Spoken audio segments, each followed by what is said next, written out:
دوستان عزیز سلام، خیلی خوش اومدید به چنل من. امروز دوباره در کنار شما هستیم با یه ویدیو آموزشی اکسل در مورد آدرس دهی با مثال تفریق براتون اومدیم اینجا که خوب یاد بگیرید. خب بدون معطلی بریم سراغ ویدیو. اگه اولین باری که از چنل بنده دیدن میکنید خوشحال میشم که سابسکرایب کنید و اگه با ویدیوها حال میکنید لایک هم بزنید.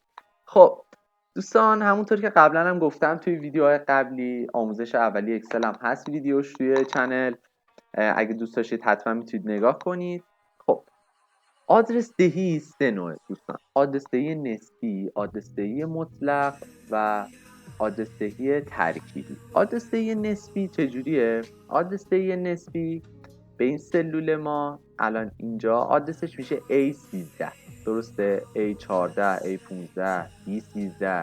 ببینید این آدرسش الان میشه B14. خب این آدرس دهی نسبی ماست. حالا آدرس دهی مطلق چجوره؟ اگه بیایم علامت دلار، اگه بیایم یه علامت دلار پشت حروف انگلیسی و پشت عددمون یک دونه علامت دلار اضافه کنیم میشه آدرس دهی مطلق ما. حالا آدرس دهی ترکیبی چجوریه؟ آدرس دهی ترکیبی ترکیبی از این دو نوعه. خب اینو امروز یه مثال براتون آوردم که خوب یاد بگیرید. خب ما اینجا چند تا حقوق داریم دوستان با مالیات 5% که میخوایم ازش کم کنیم و یه حقوق خالص بهمون بده. خب برای اولین کار میایم رو سلولی که میخوایم حقوق خالصمون رو به دست بیاره کلیک میکنیم، مساوی رو میزنیم. دوستان توجه داشته باشید این یک فرمول داره. خب الان حقوقمون رو میزنیم H8مون ضرب داره، پرانتز رو باز میکنید، یک منهای حالا مالیاتمون رو اضافه میکنیم یعنی G8مون، یعنی سلول G8مون، پرانتز رو میبندیم، بعد اینتر رو میزنید. میبینید که خیلی راحت حقوق خالص ما رو بهمون میده.